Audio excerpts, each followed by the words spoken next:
Hi, I'm Ron Wyatt. Welcome to the Ark of the Covenant dig. We've been working in this area since 1979, and shall we say it hasn't been an easy job. In 1982 we were able to get into the chamber where we saw some of the furnishings from the first temple. Now we accomplished that by going down through this hole here that's about 40 foot deep, and then coming out of there back up into a chimney in spelunker terminology, and then squeezing on into the chamber. We broke our way in through a hole. We went 60 feet underground. We came back up. I mean, it was a real labyrinth. But once you got in this chamber, there sat a door right at the end of the chamber.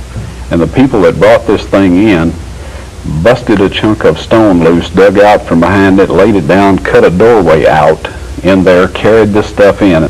And then they covered them with animal skins, and then they covered them with wooden boards, and then stones. They packed that thing full of stones, backed out and shoved that chunk of rock back in place and filled in behind it.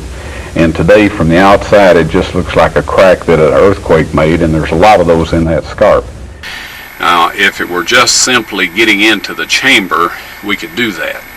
But once we get in there, we have to have the ability to get all of those things out of that chamber and safely to the surface.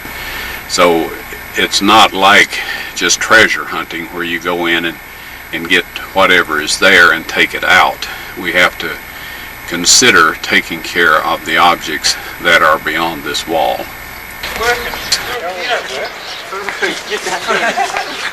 And we're bringing the radar scanning equipment out of the hotel here.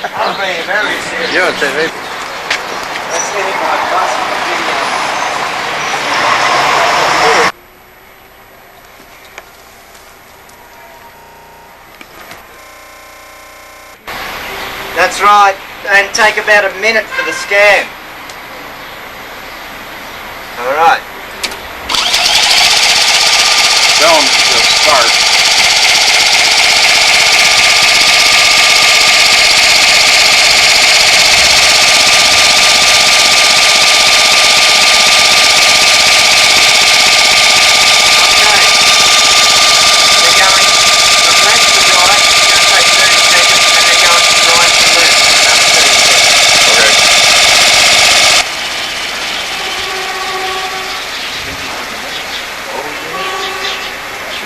You can see the excavation site's kind of hid by these bushes, so a lot of people as they walk along this path don't necessarily see it, but sometimes they'll hear the noise. She wasn't carrying anything.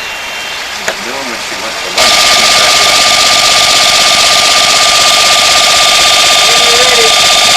Now I think these must be cracks in the rocks. These little white lines going through there must be cracks or something. From here to here, the transducer is stationary, because it's all the same all the way down. And it looks like there's a cavern there, which I don't know what scale he had it on, so you can work out how deep it is from the surface, or from where the transducer is to the cavern, if you know what scale and you've calibrated to that scale.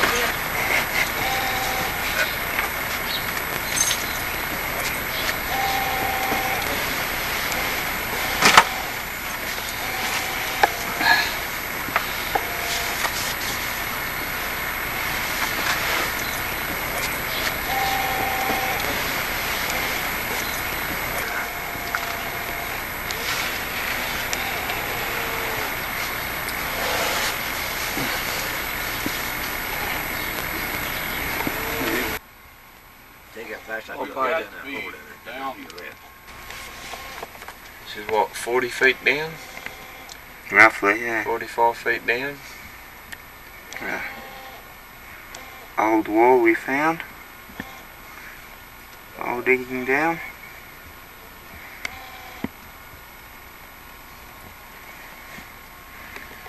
And an old miner. And an old miner. And then the hole keeps going down. About how far, Simon? That's another 10 feet down there. 10 feet down to run down the bottom on the end of the jackhammer. There too, contemplating. Just Alright, at this point you are 45 feet under the ground. All of the debris above us is from the many different destruction levels of Jerusalem. In antiquity, when a city got destroyed, instead of coming back, moving all the debris away and starting from bedrock, they would just level off what was left of the city and start it from that point on up. And Jerusalem has been destroyed at least 10 times throughout antiquity. And we are down at right here is the pre-Babylonian area, or strata. Now what I wanted to point out to you here is in front of me you see some large stones that are blocking an entrance into a chamber. Now in order to conceal the chamber, they couldn't just block the chamber entrance itself, otherwise this would call attention to it. So they put up a veneer that went around the escarpment some distance, and this would at least confuse anybody that was looking for an entrance and perhaps make them believe that the stone veneer was there for some other reason. Now, in this particular quarry and in many others from antiquity, they would cut the stone back until they came to chambers, or where the water had eroded and dissolved the stone away. This type material was unusable for their purposes in cutting out good strong blocks of stone for building purposes. So when they cut into these chambers, they would go around and leave a thin wall between the chamber and the outside, taking all of the good stone away. So this is a situation that we're looking at here, and that we have looked at in several other areas in this particular cave complex. Now this wall here was put up very hastily. They have had mortar back to Babylonian and pre-Babylonian times, and this wall, as you will see, instead of mortar they used some red clay. Now this tells us that they did all of this in quite a hurry. So given all of this information and the fact that I was in a chamber in this general location, however, it is a little confusing once you crawl around through these tunnels to try to keep oriented if you don't have a compass on you. But our radar, our subsurface interface radar scanner, shows that there is a chamber approximately 18 inches behind this wall, and one of the shots that we got from the side showed a level of contents in the chamber with lessened contents near the bottom, and in experimentation we find that this usually represents something that's standing on legs or up on some sort of a pedestal. And we're going to attempt to put a hole through there with this drill.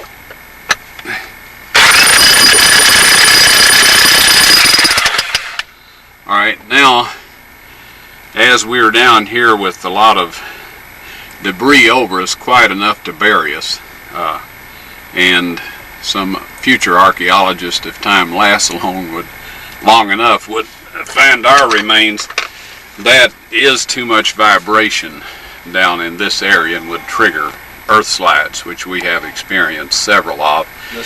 So You can see this is teensy. You think that's okay? This is frightening. Holding all right? Still like up with Edward on top side there. It's like you said, the only thing really holding this. Take a good look. This just caved in a little bit earlier, and that's why they had to put these boards up. Behind, I don't know if you can see, there's nothing. There's the air hose. There's Frank laying the drill down. And I am going to very carefully try to scoot down a little at a time. You can see it's straight down. As I think with a bucket of rocks.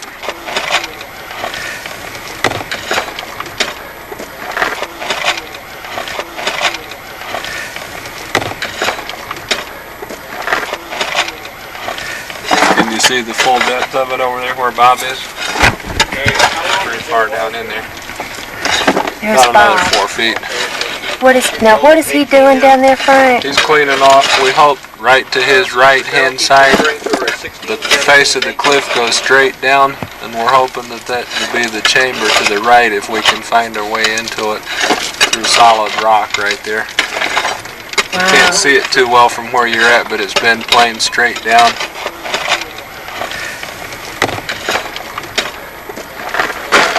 Over here to my left is where we had the cave in, where all this is missing. Right there. I don't know if this is recording very well or not. Looks like I'm fogged up, but you can see I am in a very confined space. And these guys have been working in here non-stop, day after day.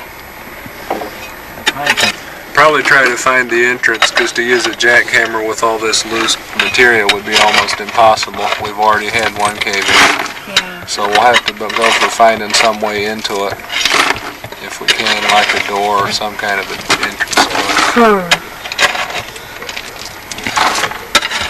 It's hard to believe. Okay. I think I probably better call it quits and back up behind me and exit so they can get someone in here to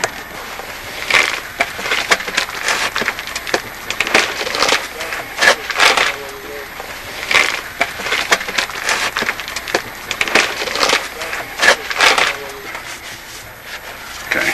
You see the wall and all that? Well, yeah, I didn't go, very far. Yeah. I just went down to about there. Okay. But you did Far see the wall. enough. Yeah. You can see how small that hole is.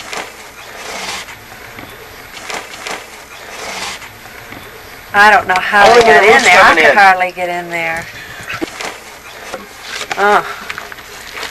There's the air hose, which doubles as the communications line. Show you this whole chamber. At times there would be, how many men in here, Dale, at one time? 7, 7 or 8. And I'm looking straight up now. Uh-oh, I hear... Bucket coming up! Oh, bucket. Yeah, now this is what they do. They haul the buckets up, and then You got my thumb they in put there. them, Okay, go ahead. Dale puts them on, Oh. and Ed up there is hoisting it up through the hole. And Simon's grabbing it and handing it to Nathan. And Nathan's giving it to Mark, who's hauling it off to the dump. Pull. Dale, you got any buckets empty out there? Yep. One down below? It is straight down. Ron says about 40 foot down here. See, we're just standing on, we're in a hole. We're standing on boards that have been laid across to the ledges. Oh. Coming down? Alright. That's how the buckets come down. That's it. Is that it? That's it. I missed that, but they just toss them down the hole. First time in 10 months. Well done. That's very good work. Should have knocked that one over.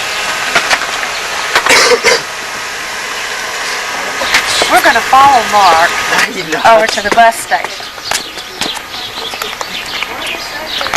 See, what they have to do is every time they get buckets of dirt or rock out of there, they have to walk along this path.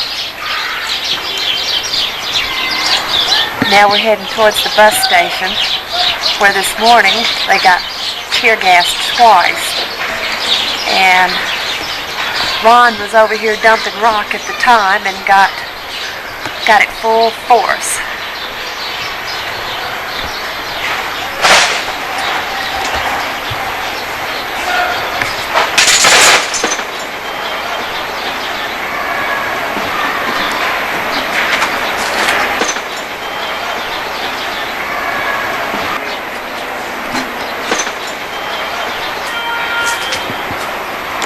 this is where they dump. You can see it's quite full.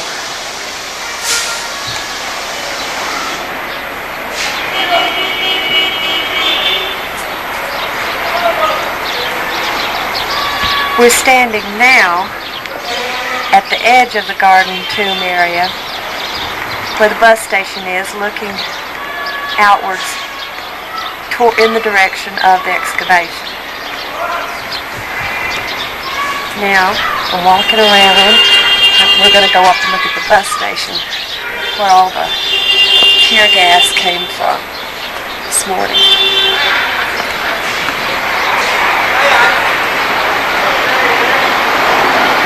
There it is. I'll get over here in a better position. By far, it is straight down.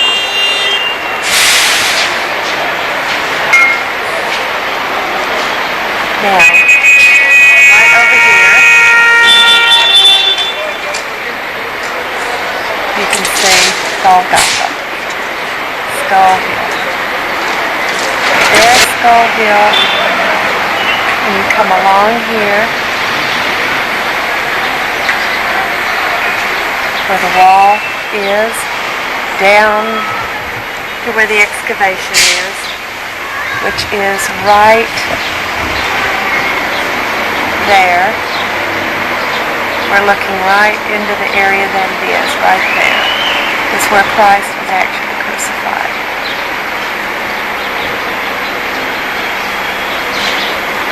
And then right around the corner is his tomb. Jerusalem is situated on two mountains, Mount Zion on the west and Mount Moriah on the east. Moriah extends from the Temple Mount on the south end and continues beyond the city wall to the north. In ancient times, a dry moat was cut through this mountain to prevent invading armies from easily entering the city from the north. The northern part of the mountain, located outside of the city, was then used at some point in time as a quarry, and where the mountain was cut away is very visible. Along the escarpment or cliff face which was formed when it was quarried is located the tomb. Also along this escarpment is the well-known skull face. And between the skull face and the tomb is the site Ron Wyatt pointed to in 1978 when he said, "That's Jeremiah's grotto, and the Ark of the Covenant is in there." North of the city wall of Jerusalem sits a beautiful garden. Within this garden is the tomb known as the Garden Tomb, chiseled into the rock of the northern part of Mount Moriah. Okay, now we're going to go in.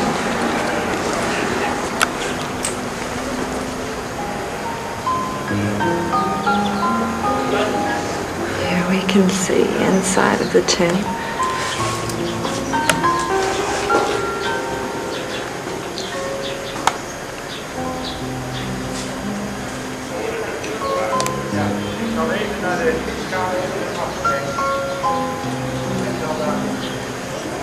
It's a very old cross.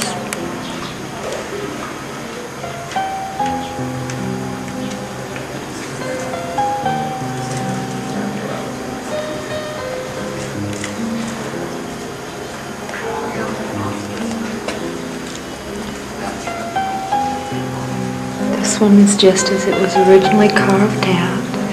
This is a very small area. I don't know if someone was to be buried there or not. But here we can see that right back here it was dug out more, presumably because Christ was taller to accommodate him.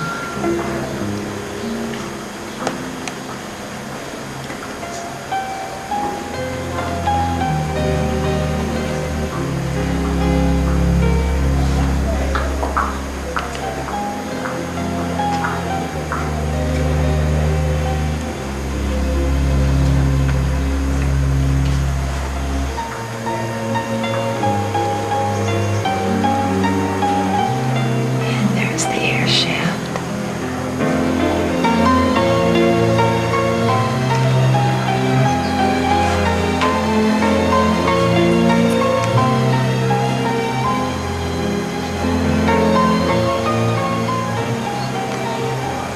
was out this door that Christ walked.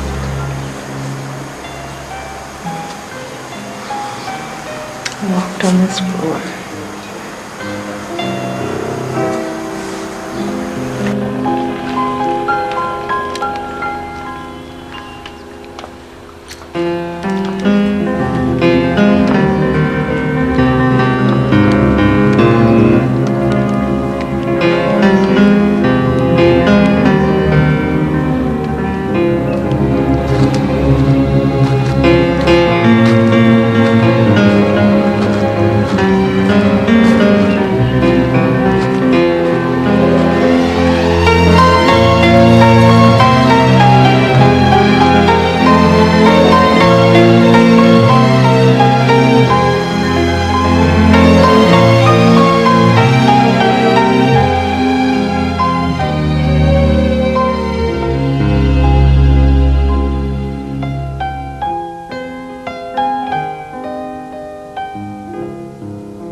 What I discovered when I started excavating down that cliff wall, first of all, I discovered the cutouts in the wall of the cliff where they had posted the signs.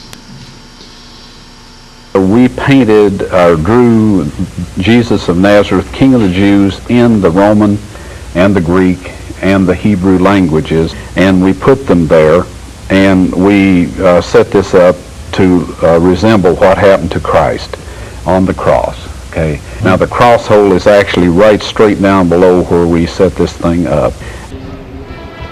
And of course this is the chamber that you've been looking around through with us as we worked. Now this whole fill here needs to be taken out.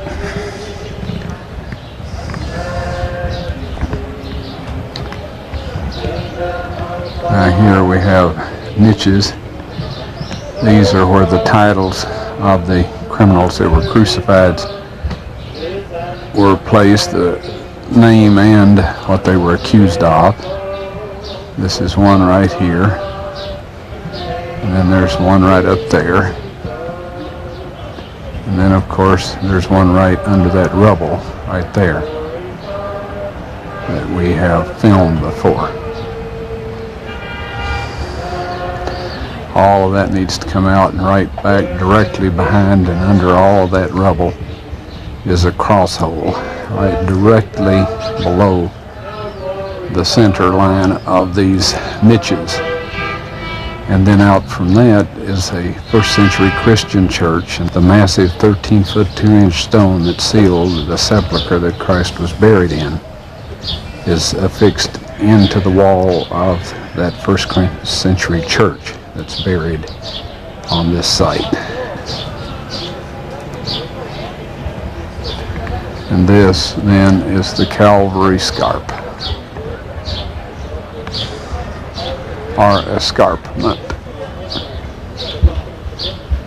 the place outside the city on the north side where most of the traffic passed through that criminals were executed.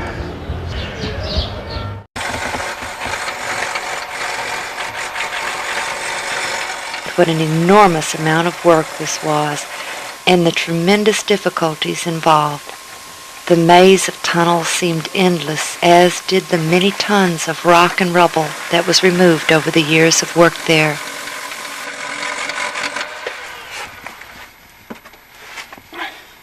He didn't confine his search for the tunnel to the cave system.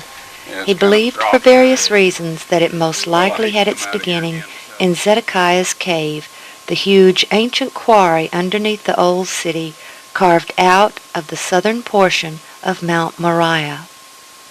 He found a tunnel entrance sealed with blocks which appeared to be heading in the correct direction.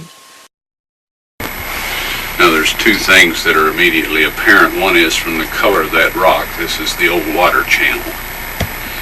Also that you're looking at almost a 6-foot hole there that's been plugged with those rocks, and it's aimed exactly in the direction that our excavation across the street is located in.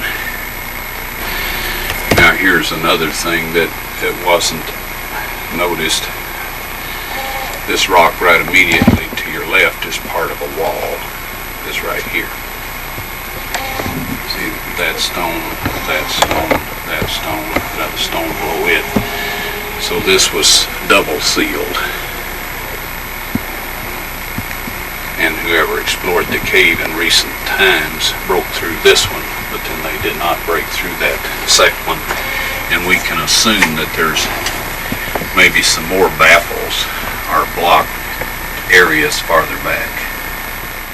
Upon opening it, he resealed it. It was not the tunnel he was looking for. Each time Ron and his crew excavated, the entrance to the cave system had to be refilled and the area completely cleaned up before they left. This was a tremendous task, as was reopening it each time they returned. So Ron finally installed a steel door which could be easily covered and uncovered with dirt and gravel, yet it allowed easy entrance. It also allowed him the ability to enter the system alone without a crew. This same trip, he and the crew built a beautiful retaining wall around the area of ground directly below the cutouts or niches and above the cross holes. Getting a little look at our fancy stonework.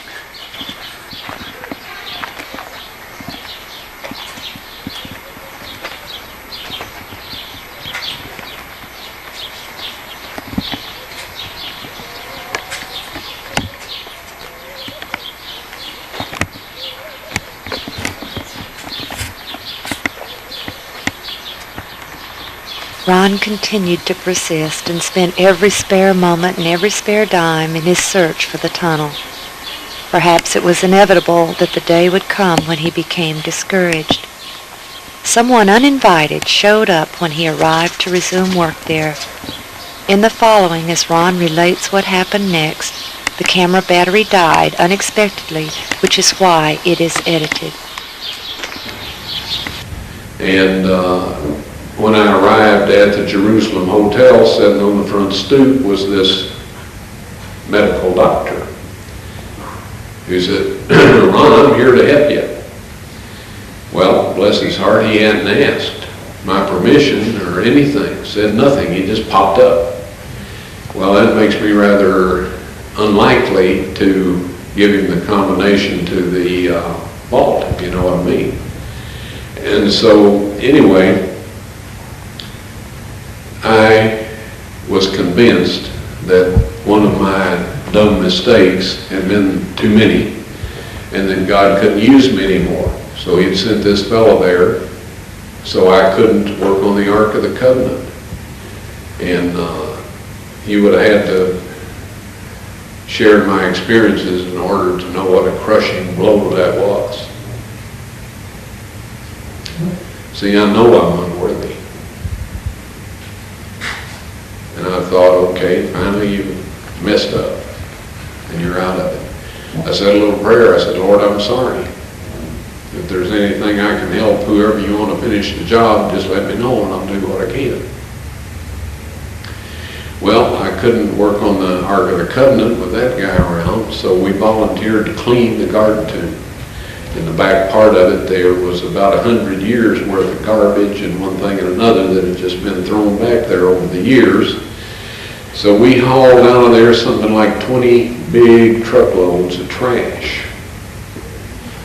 And it was hot that September, blistering hot. And I had gotten a little fan to get some air stirring, and the fan died. Well, added on the rest of my miseries, that was almost too much. You know, you remember the story of Jonah and his gourd vine? I could sympathize with him at that point in time.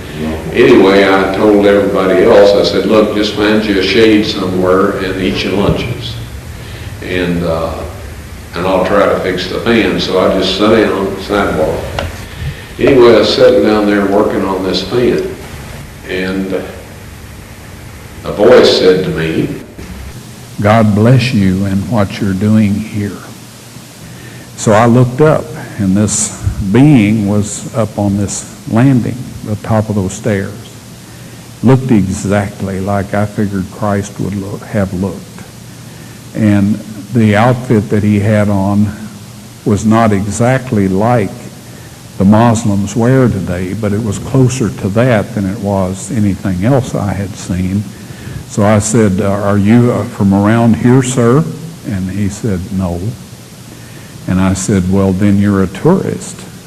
And he said, "No." And I thought, well, he doesn't want to talk with me. Obviously, I didn't know what else to say. And then he said, "I'm on my way from South Africa to the New Jerusalem." Well, that certainly eliminated a whole lot of possibilities there.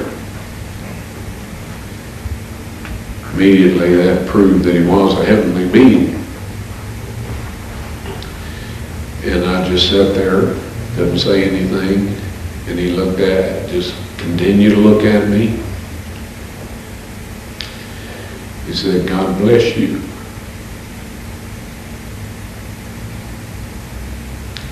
"And what you're doing here." He was at the top of those stairs. And he walked right back that little short sidewalk, took a right at that big pine tree, and headed for the front gate. Well, this doctor of all people was the only one in earshot.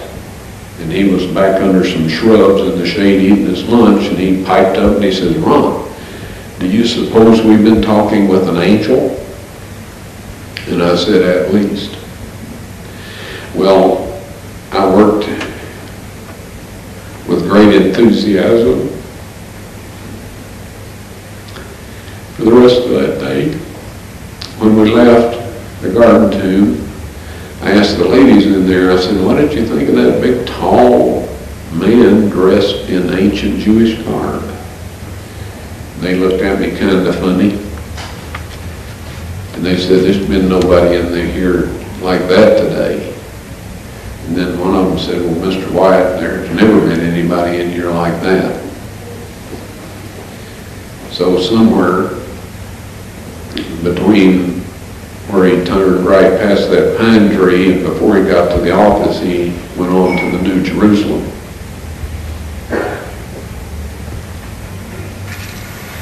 The uninvited guest eventually left, and they were able to resume work for a brief time.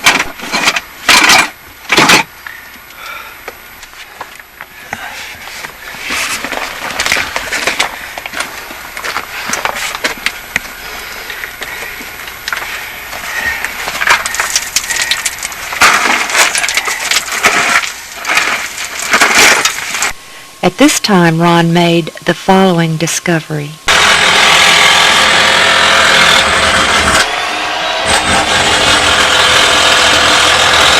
Just a brief look around the surrounding areas here to identify the location of this site. Down to the left, of course, is down where the work's being done in the excavation. As you hear the electric jackhammer, we have been probing around up here by the cross hole, and just immediately to the left of the film container you see some dark pigmented material. Now this appears to be dried blood, but we do plan to put some of this in the film case and take it back and have it analyzed to see if it is blood. Now this is right under the cutouts where Christ was crucified and near the cross hole that we believe to be the one he was crucified on.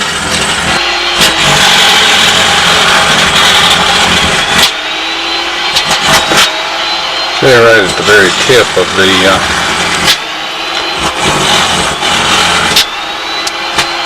tab, there's some more of this real dark material. as soon as it's exposed to the light, it begins to turn a lighter brown. And this is typical of very old blood. So we'll take some more of this sample here, and it seems to have come down through this area here as we've collected it all the way along and down into this crevice that communicates with the chamber that the Ark of the Covenant's in. It comes right down through here and down this way and around through a crack right in here and down through this area.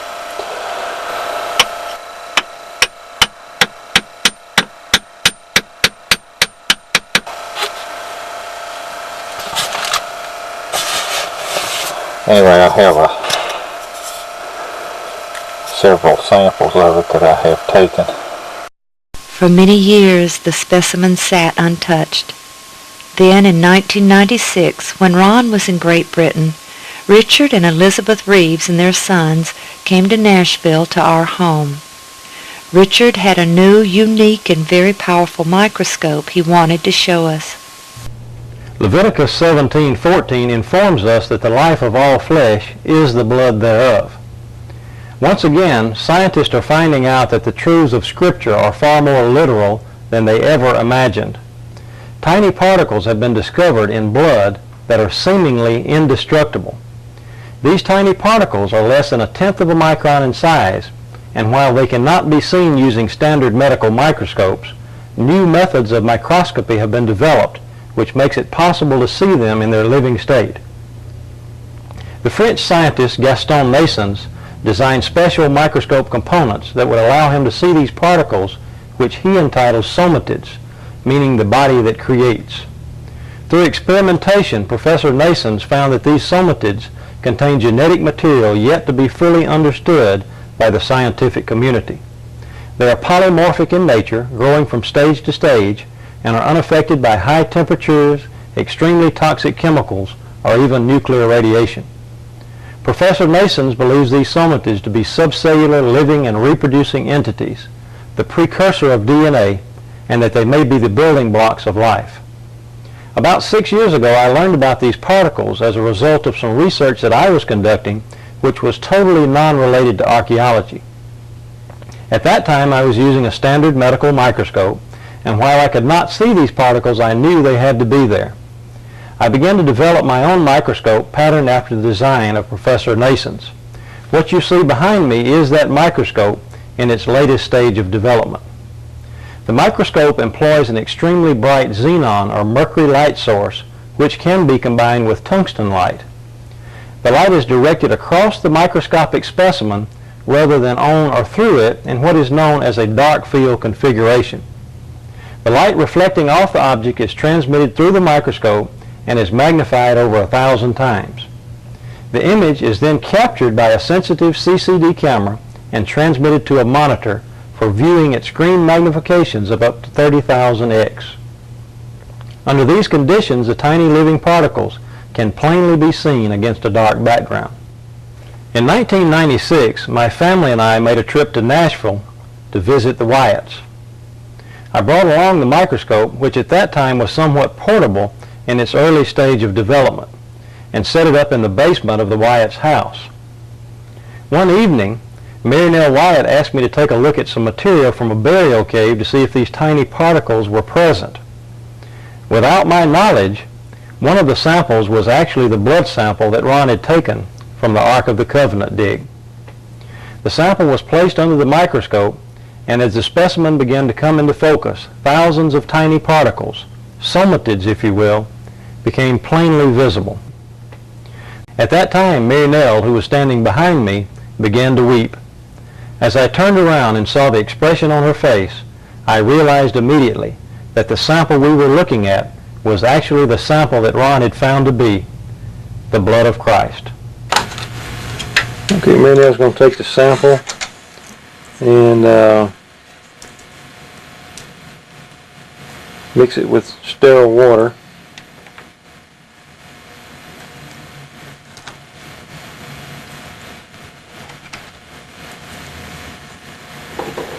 And a test tube there that we've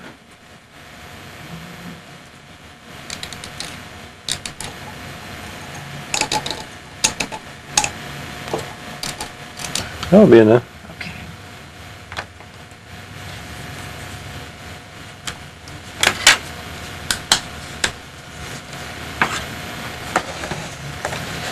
And she's going to take some sterile water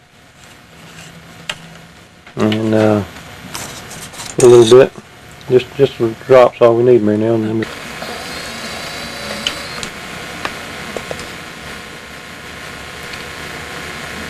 okay, so now that we've got the sample on the slide, we'll go ahead and focus into the sample and see what comes up on the screen here.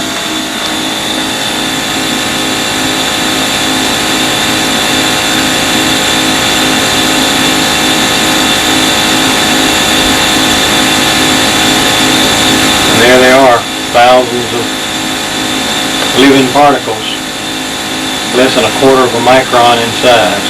The spores are maybe a half micron, and but most of those little particles that you're looking at is 17,000 X, magnified on the screen 17,000 times. You know, in the Bible it tells us that the life is in the blood, and there's little living particles that most people are unaware that are there.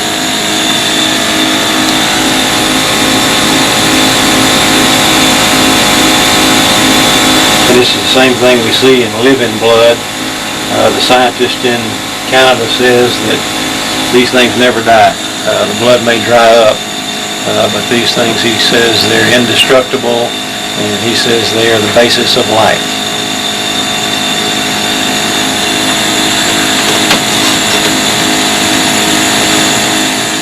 The results we obtained in no way can be said to be proof that the specimen was the blood of Christ, but based on the location from which the specimen came, we believe it was what Ron believed it was. Years earlier, Ron had taken a blood specimen from the lid of the case which contained the Ark of the Covenant. The blood of Christ is only dried out, folks. It's not dead. When we rehydrated it with normal saline, 72 hours of body temperature with slight, very gentle swirling, and put the white blood cells in a growth medium. 48 hours later, we did a chromosome count. I didn't. This was in Israel. It has 24 chromosomes only. All of us here have 46.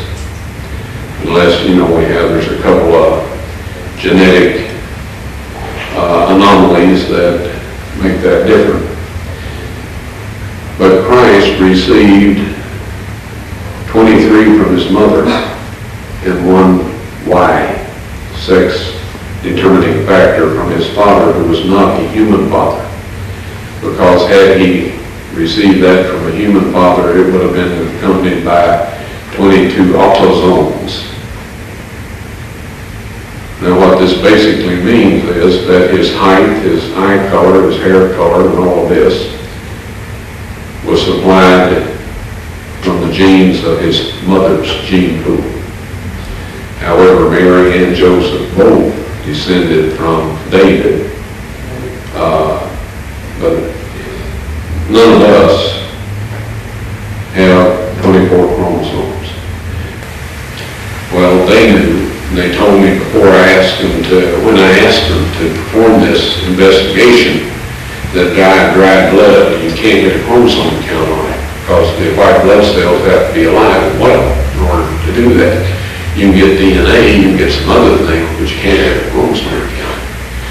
So this blood is unique, and it is Christ's blood. And that's With no explanations from Ron, the excavation suddenly came to a stop. On a later trip to Jerusalem, Ron entered the cave system alone through the middle door, and for the first time in quite a while he re-entered the chamber with the Ark of the Covenant. To his utter surprise and disbelief, he found the chamber had been completely cleaned out and all the items from the temple were set up. No longer was the Ark in the stone case. The chamber where I found the Ark of the Covenant has since been perfectly cleaned out. And the Ark of the Covenant, the table of showbread, the candlestick, the golden altar of incense, they are all set out as they were in the earthly temple, except that the Ark of the Covenant is setting against the 12-foot long and 18-foot wide or high wall. He found the original tunnel was also cleaned out, and he followed it to discover that it did indeed open into Zedekiah's cave. It was not the tunnel he and his crew had opened earlier. In the following years, Ron entered the chamber with the ark a number of times. Yes, the tables of stone were found in the Ark of the Covenant. I removed them with the assistance of 4 angels who lifted the mercy seat, which I would estimate weighs about 900 pounds of solid gold. And one of these angels told me to take the tables of stone out of there. He said God wants everyone to see those.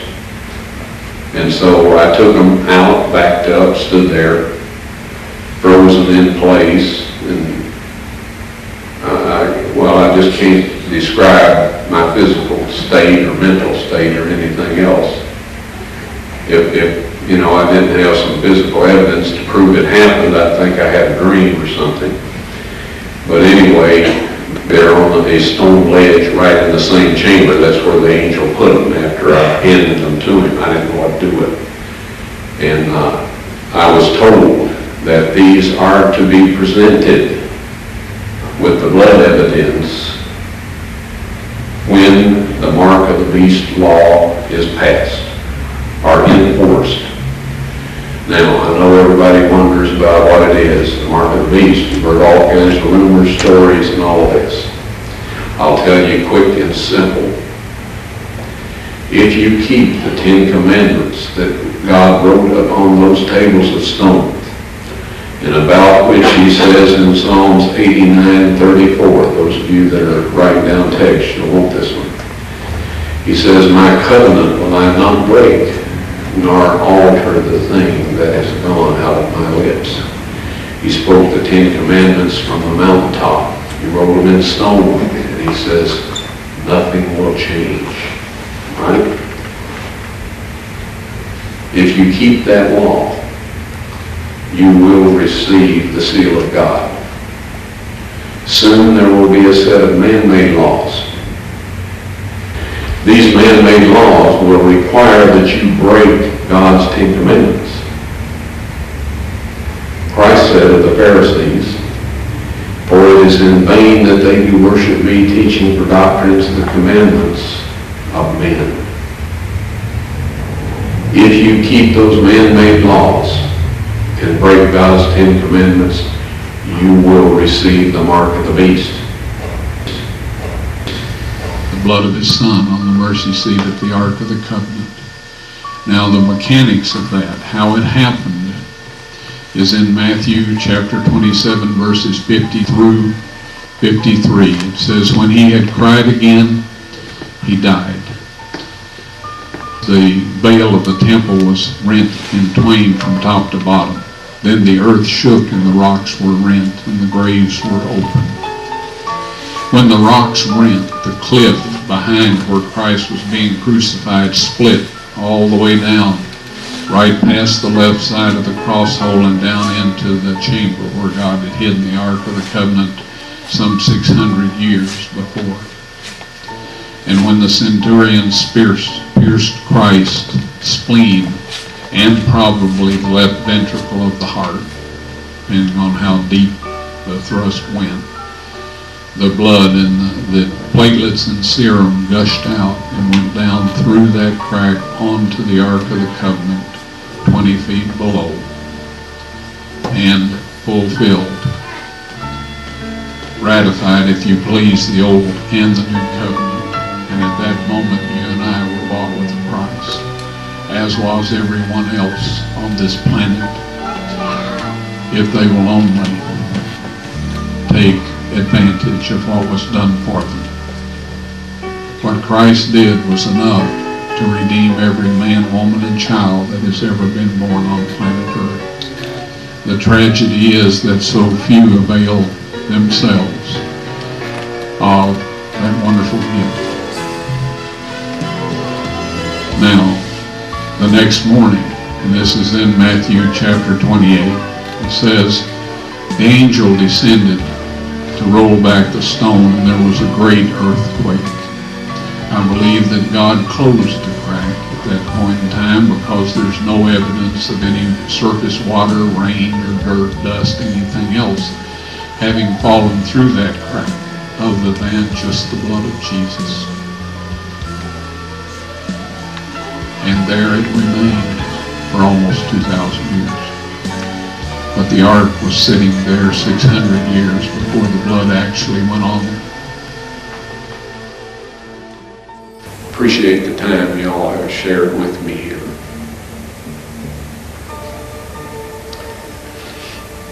When I get to heaven, I'm going to look around and I want to see every one of you there.